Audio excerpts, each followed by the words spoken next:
Bonsoir à tous. Tout d'abord, je vous souhaite la bienvenue et je vous remercie d'avoir répondu présent à cette invitation pour cette première Underground Session de l'année 2019.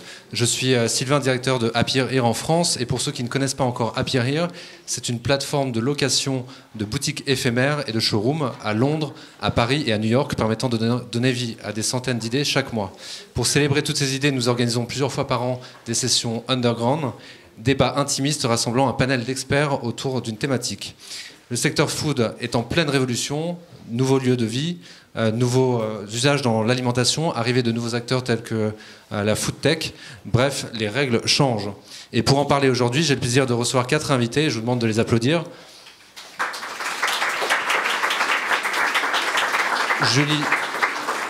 Julie Gerbet, journaliste au Fooding.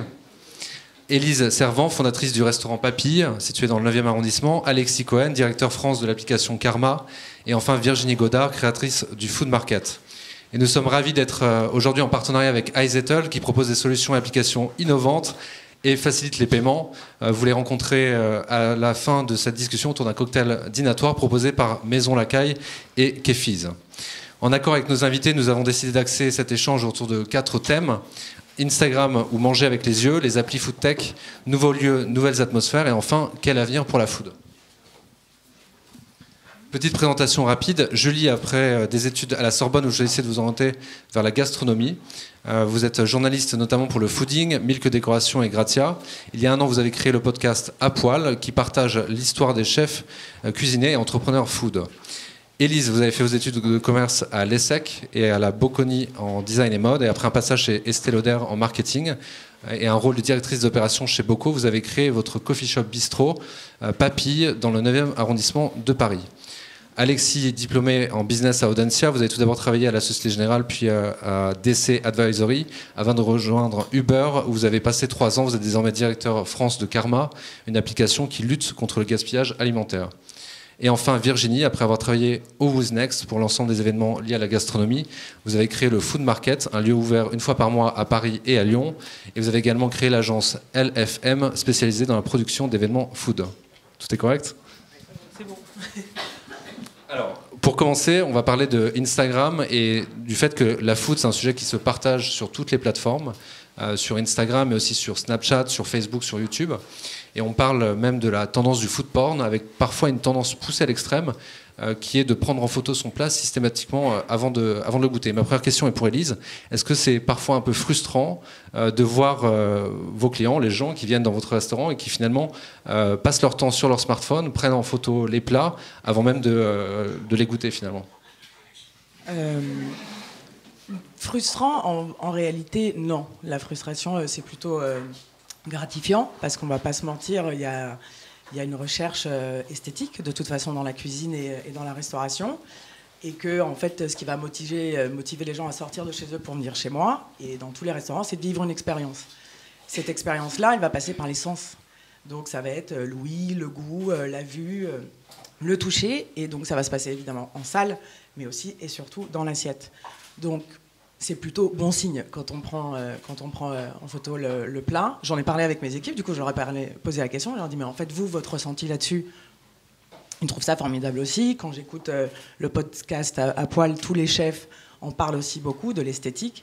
Donc ça, c'est quelque chose d'important. La frustration, elle est un peu plus sur en fait cette grande curiosité qu'il y a pour l'esthétisme, justement, le visuel. On va partager ses plats, c'est super. En revanche, ça s'arrête un peu là. Il y a moins de questions sur... on pose le plat à table, il y a un effet waouh, c'est formidable. En revanche, il y a un petit peu moins de questions sur comment vous l'avez fait, quels sont les accompagnements, le jus d'herbe s'est fait comment, la démarche derrière, les producteurs.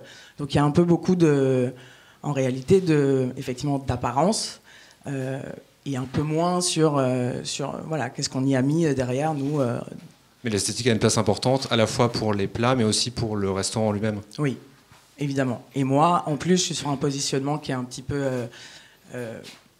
spécifique. Je suis sur on va dire, du brunch, même si j'aime pas beaucoup le mot, mais sur du brunch breakfast all day. Donc, c'est très rapidement réduit à on va faire un granola et un avocado toast. C'est pas que ça. Donc c'est vrai que l'image là-dessus a une importance particulière. Et donc c'est très important qu'on puisse communiquer sur autre chose. Et vous, Julie, qui parcourez tout Paris à la recherche des meilleurs restaurants, qu'est-ce que vous pensez de cette tendance par rapport à Instagram et aux réseaux sociaux? Et est-ce que finalement Instagram, ça devient un peu le nouveau guide Michelin pour les nouvelles générations? Effectivement, c'est vrai que moi-même, je l'utilise aussi pour repérer des nouvelles adresses. C'est un moyen de communication direct entre les restaurateurs et les clients. Donc c'est vraiment précieux. Puis tous les gens qui postent, on est à l'affût. En tant que journaliste, moi-même, je suis à l'affût de la nouveauté. Donc, ça me permet vraiment de repérer si, il y a un nouveau plat ici, une nouvelle information, un événement, un dîner pop-up. Moi, je le prends comme ça. Et côté client, c'est vrai que ça remplace pas un guide, mais ça devient aussi un guide. Et je vois bien dans mes amies aussi, elles utilisent Instagram comme tel. Enfin, mes amis et tout le monde, on screenshot dès qu'on voit une adresse qui nous plaît, on l'enregistre. Et au final, si on la voit passer plusieurs fois, on va avoir envie d'y aller. Et à l'inverse, vous avez choisi le podcast comme média, finalement, qui est très éloigné d'Instagram. Oui. Comment est-ce que vous expliquez ce choix? Effectivement, je suis une utilisatrice d'Instagram et en même temps, j'étais un peu frustrée de voir toutes ces belles assiettes et de pas forcément savoir qui se cache derrière. Qui est la personne qui a fait ce que disait Élise. Les gens, ils posent pas forcément des questions. J'avais envie d'aller plus loin. Et le podcast, il n'y a pas d'image. On va vraiment au fond des choses. Je me fixe pas de timing sur les interviews. Donc ça peut durer 1 heure. On passe 1 heure en compagnie avec un chef ou une personne de la restauration. Donc on a vraiment le temps d'aller au bout j'espère, au bout des choses et de dépasser juste une belle photo d'assiette.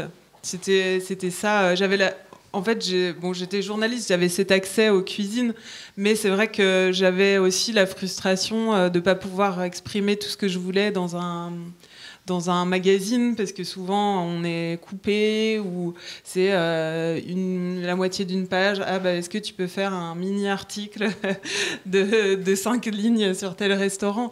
Donc c'était aussi pour prendre ce contre-pied-là.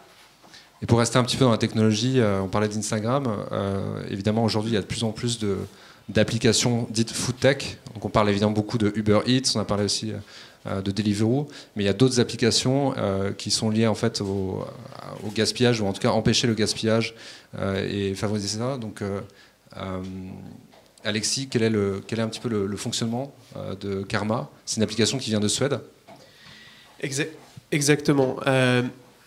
Qui dit food dit en général, et malheureusement, food waste. C'est très difficile de gérer un business food avec 0 food waste. C'est très difficile de matcher exactement l'offre et la demande.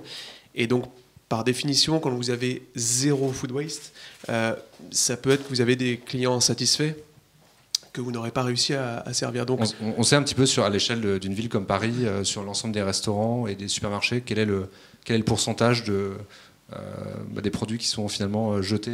On a des données France et Monde, donc quelques données pour parler du gaspillage alimentaire. On parle de 10 millions de tonnes de nourriture jetées chaque année en France, depuis la production jusqu'à la consommation. Et si on parle au niveau global, c'est un enjeu qui est considérable, qui est éthique, environnemental, économique. Vous avez 1 milliard de personnes dans le monde qui ont faim. Le gaspillage alimentaire coûte chaque année 1200 milliards de dollars, donc c'est des chiffres qu'on n'arrive même pas à conceptualiser, et des études annoncent une augmentation de plus 25% à horizon 2030 si on ne change pas nos habitudes de consommation. Et enfin, c'est un enjeu qui est environnemental, puisque le gaspillage alimentaire à l'échelle globale émet 8% des émissions de gaz à effet de serre. Donc si le gaspillage alimentaire était un pays, ça serait le 3e État pollueur après la Chine et les États-Unis. Et donc c'est dans ce contexte-là que Karma a été créé. Et peut-être pour vous dire 2 mots sur Karma. Vous parlez de l'expérience pour l'utilisateur. Ouais. Karma, c'est une application donc, qui a vocation à lutter contre le gaspillage alimentaire et qui met en relation des partenaires, donc des super restaurants comme Papy par exemple, des supermarchés, des boulangeries et d'autres acteurs food avec des utilisateurs qui vont sur leur application, des utilisateurs comme vous, comme moi, sur leur application choisir, avoir accès à tous les produits, tous les invendus disponibles autour de la localisation où ils se trouvent, tous les partenaires Karma, et qui vont aller depuis leur application acheter pour moins 50% les invendus de ces partenaires. Donc Karma a été créé il y a à peu près 2 ans, un peu plus de 2 ans en Suède. Et vous avez combien de restaurants partenaires sur Paris ? Alors sur Paris, on communique sur plusieurs centaines de restaurants partenaires. On s'est lancé tout récemment. Karma en France a quelques mois. On s'est lancé en début 2019. Et l'application existe depuis un peu plus de 2 ans en Suède et est utilisée par 5% de la population là-bas chaque mois. Et est lancée également en Angleterre l'année dernière. Et parmi ces centaines de restaurants, donc il y a Papy. Et je crois que vous utilisez donc l'application Karma donc en tant que restaurant. Là, on est en 2019. Est-ce que c'est pour vous normal et essentiel ? Est-ce que tous les restaurants de Paris devraient au minimum se poser la question du gaspillage et au mieux utiliser des applications ou des solutions pour empêcher ce gaspillage ? Oui, ça me semble évident. En l'occurrence, pour Karma, pour la petite histoire, j'ai envoyé bouler gentiment 3 fois les collègues d'Alexis qui sont venus me voir en lui disant écoute, moi ça s'y prête pas, je ferme trop tôt la journée, j'ai pas de produit fini, donc tout est transformé, je vois pas comment ça va pouvoir matcher, j'ai 4 pauvres gâteaux, mais t'inquiète, j'ai jamais de perte. Ce qui est absolument faux. Quand j'ai été en cuisine une fois, je dis mais qu'est-ce que ça fait dans la poubelle ? Et en fait, on me le cachait et c'est pas grave. C'est juste qu'en fait, c'est inévitable. Donc après, c'est important que ça puisse exister. Et de toute façon, dans la démarche, oui, c'est plus aujourd'hui, ce n'est plus acceptable qu'il y ait du gaspillage alimentaire pour toutes les raisons qu'Alexis a évoquées. Et voilà, moi notamment, je suis heureux de Rochechouart. Je peux pas accepter qu'il y ait de la bouffe dans la poubelle. Parce qu'il y a des gens qui en ont besoin et ils sont vraiment pas loin, on les voit tous les jours. Et deuxièmement, parce que maintenant, il y a des applications qui, s'il y a vraiment un impact et une importance financière, c'est possible. C'est possible de ne plus perdre d'argent. Et donc, c'est absolument, en tout cas, indispensable. Je sais pas, mais c'est vraiment, je pense, une lame de fond qu'il faut développer. Et oui, ça tombe à pic, là. Parlons un petit peu des nouveaux lieux dont on parlait, les nouvelles atmosphères. Il y a évidemment Italie, Félicita, Beau Passage, Grande Contrôle. Il existe de plus en plus de lieux food qui rassemblent les consommateurs sur de grandes tables pour partager des repas dans une atmosphère conviviale. Et tout est dans l'expérience. Virginie, vous défendez un manger ensemble avec de bons produits au cœur des villes. Vous avez lancé notamment le Food Market à Paris et à Lyon. Donc c'est une fois par mois, si je ne me trompe pas. Et vous travaillez actuellement sur le projet Food Society avec Unibail, qui est un grand groupe de centres commerciaux. Et selon vous, quelle est l'importance de l'expérience et de l'atmosphère dans ces lieux-là ? Alors, l'expérience, elle est primordiale, l'expérience physique. L'idée de lieu, moi je fais un food market, mais je fais aussi donc des food courts, puisqu'on en a ouvert un sur le site de la Part-Dieu, dans un centre commercial. Et l'expérience physique, elle va déjà permettre de manger ensemble. D'où souvent les grandes tablées et tout ce qu'on développe en ce moment, qui est de se retrouver. Moi, il y a un mot que j'aime beaucoup, c'est la commensalité. La commensalité, c'est vraiment de manger avec quelqu'un. C'est-à-dire que le plaisir, il passe parce qu'on est dans l'assiette, mais il passe aussi par le fait de le partager et d'être tous ensemble autour d'un repas. Donc ça, c'est primordial. C'est ce qui fait la différence avec les lieux physiques, c'est de pouvoir se retrouver, échanger, parler, découvrir, passer un bon moment et amplifier son expérience, j'ai envie de dire.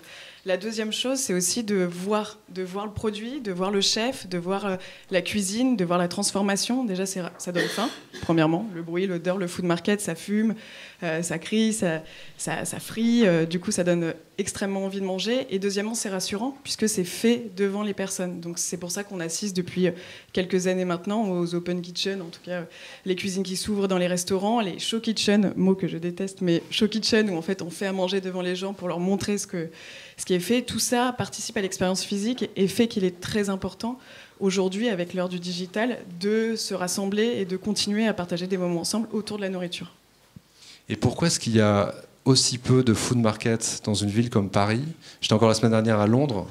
Il y a des food markets partout, quasiment dans tous les quartiers.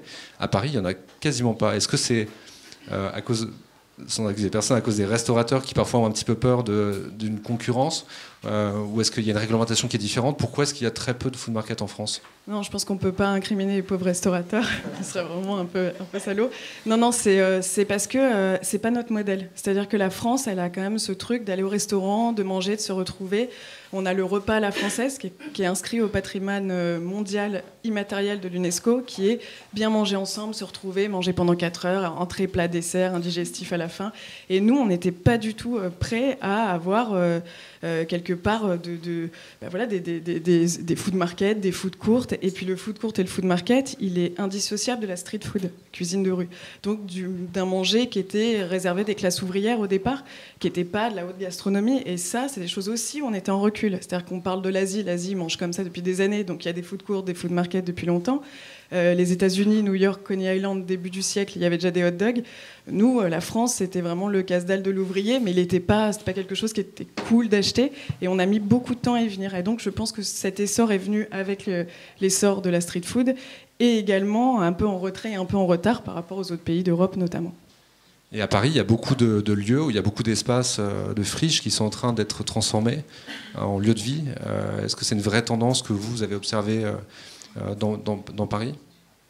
Oui, il y en a beaucoup qui arrivent. Et là, même cet été, il y a pas mal de lieux qui s'ouvrent sur ce modèle à Paris. D'ailleurs, tu ouvras à la Défense demain. On ouvre demain à la Défense, sur le parvis de la Défense, donc au milieu de toutes les tours, le Garden Parvis, où on fait un food market. Donc l'idée est de sélectionner des bons restaurateurs qui viennent faire des portions pour bien manger un peu partout. Donc oui, on en voit, donc, hors les miens, entre guillemets, on en voit de plus en plus. Il y a des projets, il y a le projet Unibail... Ouais. Donc à la gare Montparnasse. Ouais, en fait à la Gaîté, on va faire avec Unibail du coup en 2020 à Montparnasse et à Lyon. Et l'idée, encore une fois, il est de dédier un nouveau centre. Donc en gros à la Gaîté Montparnasse, le centre va être fait et tout le rez-de-chaussée sera dédié à la nourriture. Au bien manger. Donc tout ça, c'est 5500 m², ce qui nous propulserait hors ouverture à être le plus grand food court d'Europe. Et donc un lieu de partage, d'échange, et où on va faire, en tout cas c'est la vocation qu'on a, c'est de voir faire les choses de la boulangerie au restaurateur, en passant par l'épicerie. Donc c'est une vraie tendance. Et il y a une autre tendance qui est de voir apparaître des groupes comme groupe Big Mama, qui ont plusieurs restaurants, avec des restaurants qui ont beaucoup de couverts. Est-ce que, Alexis, ce sont des restaurants avec lesquels vous travaillez, ou est-ce que c'est davantage avec des restaurants indépendants? Alors, je pense que quand on lance une application comme Karma en France, pour crédibiliser les discussions avec des groupes et des grandes enseignes, il faut prouver que le modèle marche et qu'on a une application qui fonctionne. Donc au tout début, et effectivement, on a été principalement vers les partenaires de quartier. Mais très rapidement, on est arrivé à avoir des discussions groupes avec des groupes comme Ikea ou des grands groupes de supermarchés. Et aujourd'hui, en partenariat, on travaille avec des chaînes de restaurants comme Begelstein ou Elgi ou d'autres.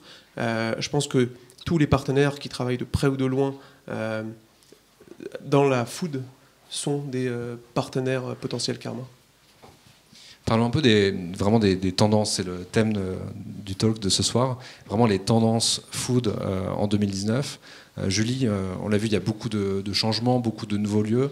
À quoi est-ce qu'on reconnaît aujourd'hui un bon restaurant ? Alors ce que disait Élise parlait de l'expérience et finalement Virginie aussi, et je crois que c'est très lié à ça. Enfin, c'est pas que une bonne cuisine, c'est pas que des bons produits, c'est pas que un bon chef. Enfin, c'est une alchimie assez, pas dire difficile, mais c'est quand même une alchimie qu'il faut réussir à créer pour faire un bon restaurant. Alors comment le reconnaître? Il faut l'essayer. Je sais pas si, enfin, on peut pas dire. C'est vrai qu'on essaye de les repérer sur Instagram, hein, mais je suis pas sûre qu'on puisse vraiment repérer une expérience à une photo. On a l'impression, enfin, je trouve que c'est un peu facile en se payant un bon photographe de faire des belles photos et d'allécher sur Instagram. Derrière, il faut que ça suive quand même. Donc l'importance d'aller essayer ce qui se passe. Mais Et quels sont vos critères lorsque vous rentrez dans un restaurant? C'est à la fois l'ambiance, l'atmosphère, évidemment la qualité de la nourriture. C'est très subjectif. Donc c'est toute cette expérience proposée. Après, effectivement, il y a des signes qui peuvent alerter. L'utilisation de bons produits, une petite carte qui fait pas 5 pages, des propositions qui ont l'air de saison. Le chef, moi j'essaie de me renseigner avant pour voir si le chef il a travaillé dans des endroits recommandables. La carte des vins aussi, est-ce qu'elle est soignée, est-ce qu'elle travaille avec est-ce qu'elle met en avant des propositions des petits vignerons ou alors des grands domaines qui seront peut-être moins dans ce que je recherche. Mais voilà, c'est plein de petits éléments auxquels il faut prêter attention pour repérer un bon restaurant. Et est-ce qu'on peut se fier à Instagram? Est-ce qu'on peut se fier au guide? Ou est-ce qu'il faut tout simplement entrer dans le restaurant et découvrir par soi-même? Alors, Instagram, ça donne envie d'aller dans un restaurant. Après, il faut vraiment derrière que ça suive, ce que je disais.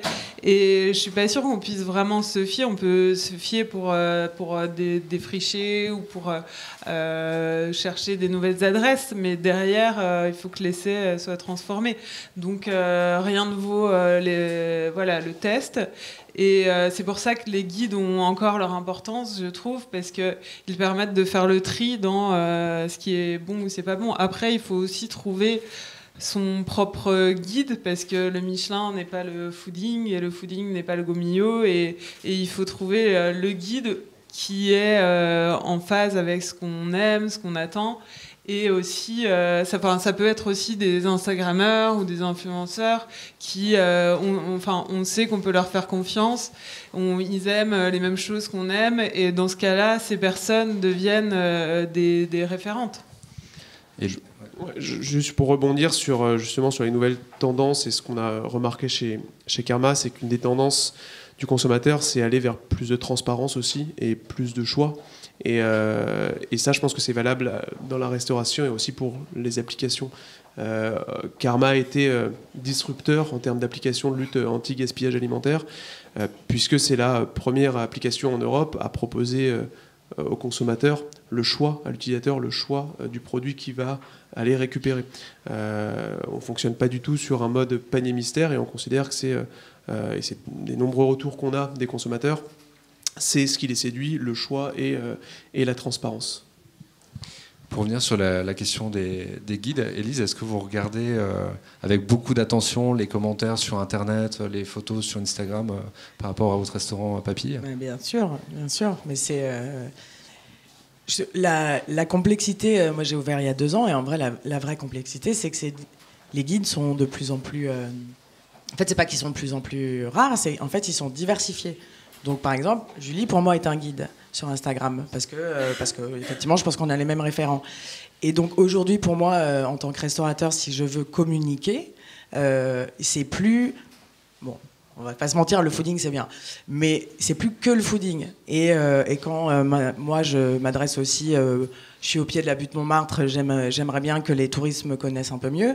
Il n'y a plus mets-toi dans le Lonely Planet, ça va aller. C'est beaucoup plus vaste, et donc un peu plus compliqué. Donc en réalité, c'est de se concentrer un peu sur notre activité, le faire le mieux possible, et d'attirer justement ces influenceurs qui vont, après eux, servir de référents et de prescripteurs à la population à laquelle je m'adresse.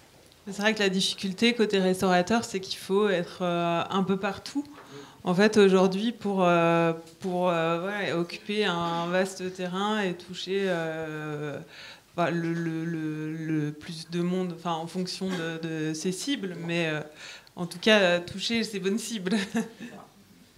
Et Virginie, on a observé qu'il y avait de plus en plus de nouveaux lieux, il y a aussi des nouvelles applications, on parle aussi des dark kitchens, un concept qui vient, je crois, des États-Unis, où on a finalement des restaurants qui sont des labos qui vont uniquement travailler pour la livraison de produits via des applications.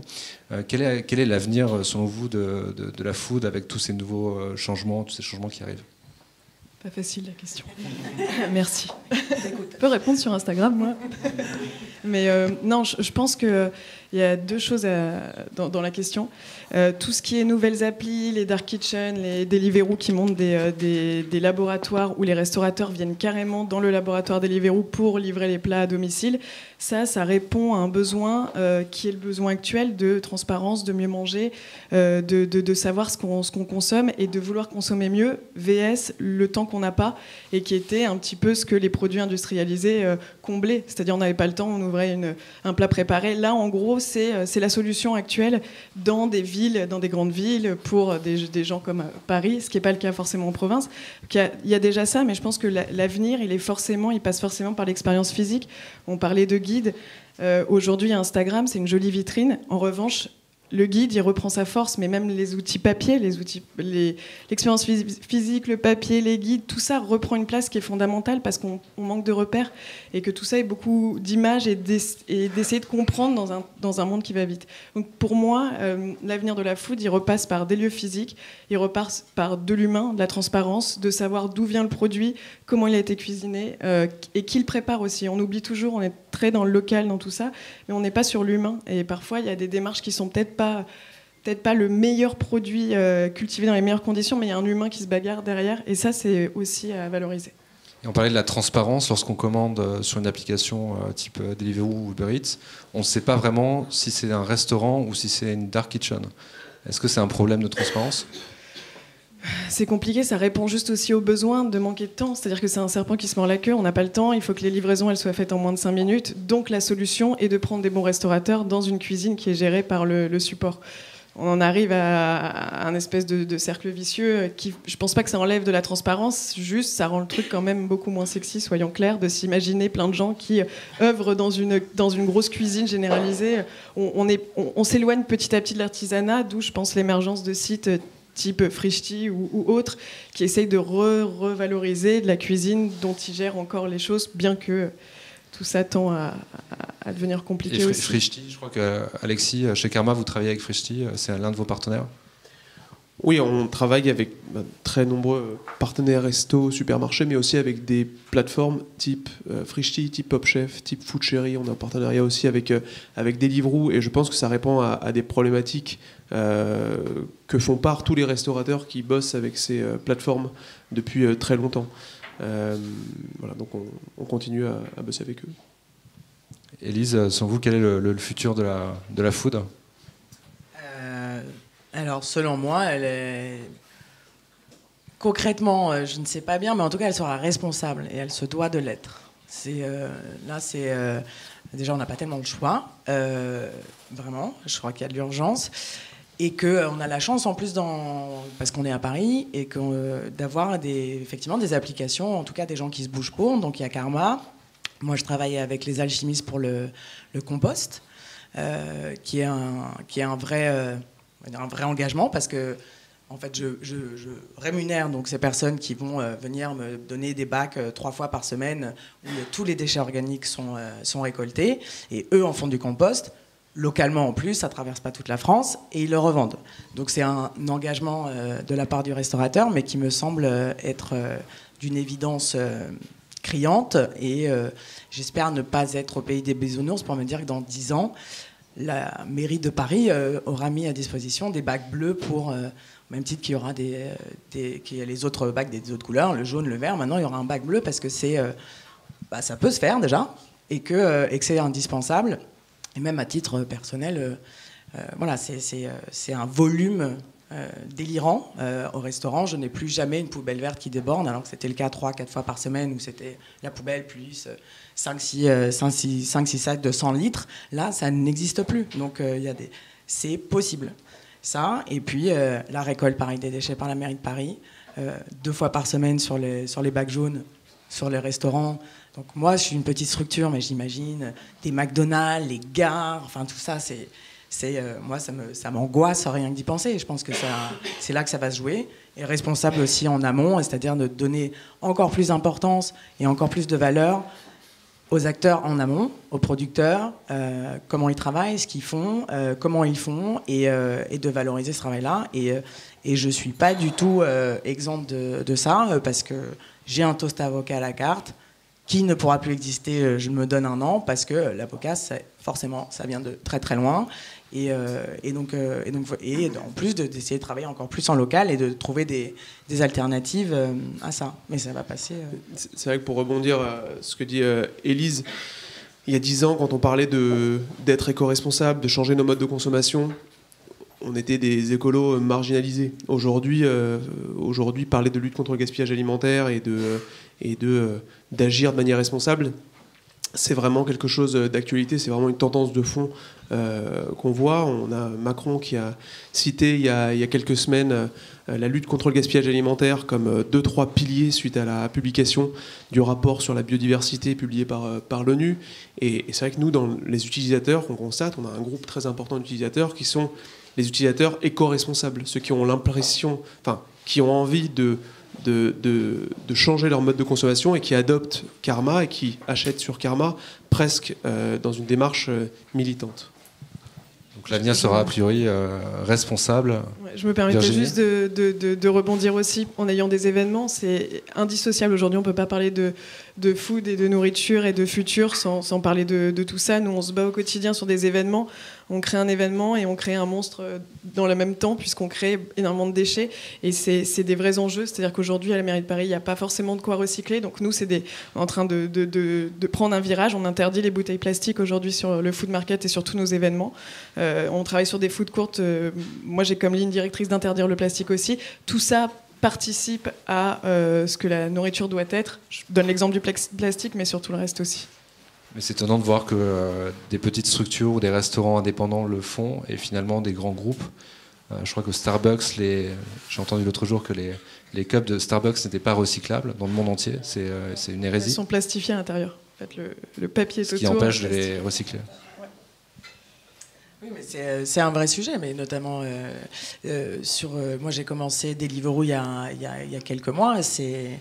C'est à la fois très intéressant parce qu'on arrive à atteindre des personnes qu'on n'atteindrait pas autrement. En revanche, en termes d'emballage, c'est interpellant quand même. Il y a vraiment des questions à se poser parce qu'on ne peut pas mettre le sirop d'érable sur le pancake, sinon ça va abîmer le produit. Sauf que du coup, c'est une cup et un truc en plastique en plus.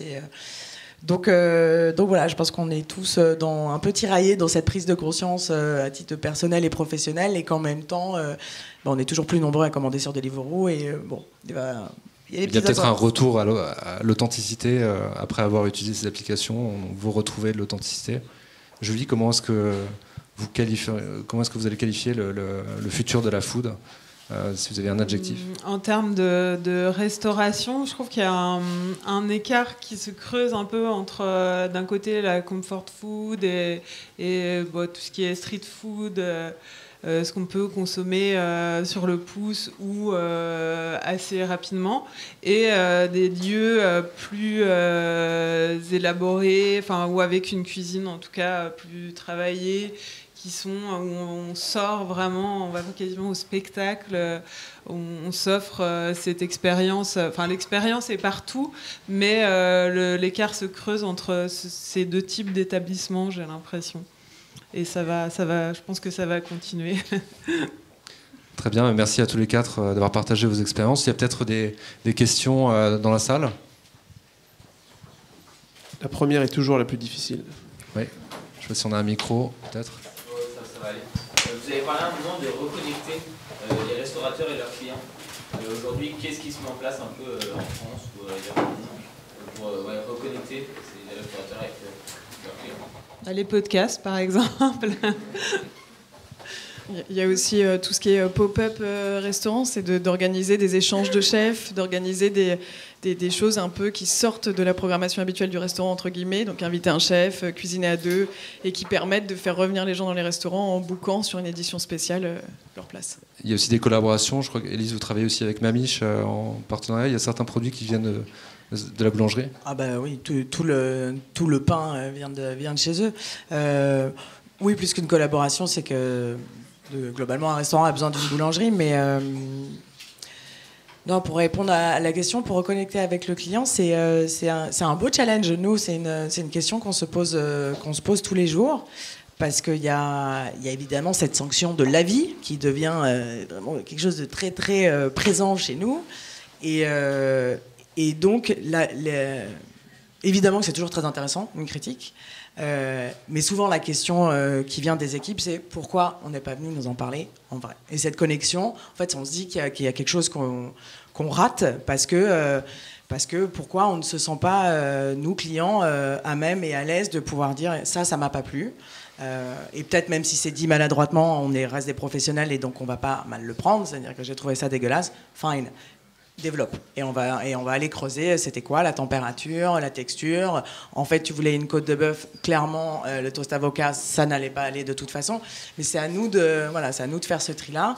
Et donc, bon, du coup, il y a des applications, on peut laisser des avis sur place, du coup, on peut gérer après la relation, rappeler la personne. Mais tout ça est fastidieux et de toute façon, de fait déconnecté. Donc, voilà, je vous invite tous à vraiment recréer du lien en direct parce que c'est hyper important. Et moi, pour répondre, je dirais Karma, c'est-à-dire une application où vous pouvez aller récupérer directement chez le partenaire les invendus. Déjà, c'est un bon moyen de promouvoir les restaurants de quartier. Et puis, contrairement aux applications de delivery qui sont évidemment très utiles, c'est un moyen d'aller rencontrer aussi le restaurateur, le manager de restaurant, les équipes, et puis de découvrir un vrai contact humain. Exactement, de découvrir aussi de nouveaux endroits qu'on n'avait pas forcément l'habitude, dans lesquels on n'avait pas forcément l'habitude d'aller, de pourquoi pas réserver une table dans un restaurant qu'on connaissait pas pour quelques jours après, ou acheter un autre produit qui figure pas forcément dans l'application Karma. Donc c'est aussi une manière d'aller à la rencontre du restaurateur. Est-ce qu'il y a une autre question? Ouais. Oui, alors, dans Nouvelle Tendance, il y a le côté un peu tendance mode, et c'est vrai qu'il y a plein d'acteurs qui sont rentrés dans la nourriture qui ne venaient pas de la nourriture. C'est-à-dire qu'en France, on avait cette tradition que le bistrot, il y avait la culture des Auvergnats, enfin, il y avait pas mal de choses, et qu'aujourd'hui, on a plein de gens qui viennent de la publicité, de la musique. Il y a la tendance du monoproduit, je vais faire que des nems, que des pancakes. Et c'est vrai qu'on se retrouve avec des acteurs qui n'ont pas forcément cette expérience, c'est un vrai métier, je ne vais pas l'apprendre aux gens qui sont là comme ça, mais c'est un vrai métier, et c'est vrai que sur le gâchis, sur comment accueillir le client, sur comment gérer de la foule, on a plein de lieux qui ouvrent, qui ont sur le papier des très bonnes idées, et quand on arrive, on a souvent ce truc de ils ne savent pas gérer le flux, ils ne savent pas gérer le temps, comment on gère un peu ces nouveaux acteurs qui arrivent, parce qu'il y a cette espèce de tendance de mode. Il y a des incubateurs là, qui se sont montés il y a vraiment pas longtemps, enfin il y a un an, enfin dans l'année dernière, qui aident justement les personnes en reconversion à bien préparer leur projet, à être attentifs à tout. Après, moi, j'encourage, des fois, il y a des personnes qui me contactent, qui veulent se reconvertir, lancer un restaurant. Je leur dis d'aller se confronter à la réalité aussi pour voir ce que c'est avant de lancer son restaurant. On apprend aussi sur le tas, je pense. Peut-être qu'Élise pourra le confirmer. Enfin, t'étais quand même un peu du milieu, mais... Oui, non, mais il y a... Oui, c'est évidemment en se confrontant au milieu que c'est le plus pertinent, parce que moi parcours classique, donc je fais une école de commerce, c'est pas forcément question que je fasse un métier manuel, mais j'ai quand même fait un petit job de chef de rang. J'ai pleuré, je me suis dit que jamais je ferais ça, et en même temps il y a un côté adrénaline qui était plaisant, mais bon, c'était pas à ce moment-là. En revanche, au moment où j'ai intégré Bocaux, toujours en développement, parce que l'opérationnel non, j'ai quand même un bac+5. En fait, je devais aller au restaurant tous les jours parce qu'il manquait quelqu'un tous les jours. Et là, je me suis dit, j'ai une révélation. Je me suis dit, mais en fait, c'est vraiment ça que je veux faire. Et je pense pas que c'est... Enfin, je pense que c'est une énorme prise de risque de le faire sans se confronter, parce que ça demande des ressources qui sont physiques, mentales, effectivement. Gérer le stress, gérer le mécontentement des clients, gérer les fights de son staff en plein milieu du service. Voilà, faut le vivre. Et puis mais bon, après, on se trouve... moi, je me suis trouvée là-dedans. Et après, justement, on est tellement nombreux à se lancer sur ça que c'est la loi de la jungle. Hein. Il y en a beaucoup qui ne survivent pas, en réalité. C'est ça le... Juste, nous, on rencontre tous les jours des preneurs donc, pour les nouvelles tendances. Et tous les jours, on a vu changer le profil des acteurs. C'est-à-dire qu'on a des gens qui sont issus vraiment de la cuisine, des métiers de la cuisine et qui défendent des savoir-faire vraiment. Parce que nous, sur le food market ou les événements qu'on fait, on passe par des chefs qui sont au fooding, par exemple, ou des chefs étoilés. On a eu Thierry Marx au food market, mais on a aussi le petit boui-boui de quartier, la bonne cantine où on aime bien aller manger. On a aussi des agriculteurs qui font le métier de traiteur. On a des femmes en réinsertion qui font la cuisine de leur pays. On a vraiment un panel qui est très très large. Et très honnêtement, au tout début, on a eu de plus en plus de personnes qui sortaient d'écoles de commerce et qui avaient un monoproduit super cool à vendre. Et très honnêtement, la première réaction, c'était « Oh non, pas ça, au secours ». Et en fait, avec le temps, je suis beaucoup plus pondérée sur mon avis primaire dans la mesure où c'est de l'humain, c'est toujours pareil. C'est-à-dire qu'il y en a qui, c'est bête à dire, mais il y a des super concepts bien menés, bien gérés, avec un mec qui défend une vraie idée. Soit c'est de la reconversion, mais c'était la bonne idée. Et puis, il y a des gens où c'était pas du tout le truc et ils surfent sur la vague. Mais ceux-là, ils partent très très vite et je trouve qu'il y a un flux naturel qui se fait bien. Mais c'est exact, c'est une vraie tendance, et le monoproduit, et les reconversions dans le milieu de la nourriture. Marketer, en fait. Il y a beaucoup de marketing, ouais. Il y a beaucoup de gens qui viennent du marketing. Avec le risque, ça peut être bien, mais je trouve qu'en ce moment aussi, avec tous ces restaurants qui se montent issus aussi d'incubateurs, le risque, c'est de perdre un peu l'âme du restaurant, parce qu'ils ont tout bien fait comme il fallait, comme on leur a appris, mais des fois, on perd l'authenticité du lieu ou du projet initial, ou peut-être qu'il n'y en avait pas. Et c'est vrai que, en tout cas, moi, c'est ce que je recherche. Donc, faut être, je pense qu'il faut être attentif à ça. C'est pas pour ça que ça va pas marcher, mais... Le supplément d'âme, quoi. Ouais. Et il y a des gens comme, par exemple, Jérémy, qui a monté Balls il y a quand même des années, qui est un monoproduit. C'est hyper bon. C'est un mec qui est là depuis des années. Balls, c'est vraiment très, très bien fait. Et pourtant, voilà, c'est du monoproduit, c'est hyper marketé. Ils ont les outils pour communiquer. Nous, par exemple, on reçoit des plaquettes hyper bien faites, très marketing, très mode, avec tout ce qu'il faut, marqué en gros bio, local, à moins de 100 km, machin. Derrière, il n'y a rien qui tient. On a des plaquettes hideuses, on a des trucs, on a des cadapacs des gens, mais c'est super bon. Donc, par exemple, toute la sélection, elle réside dans le fait de goûter, pour justement, voilà. Ce que j'allais dire, rien ne vaut l'expérience et le goût, au final. Très bien, merci beaucoup encore une fois. Un grand merci à tous d'avoir partagé ce moment. Un grand merci à Julie, Élise, Alexis et Virginie d'avoir accepté notre invitation pour cette première Underground Session de l'année.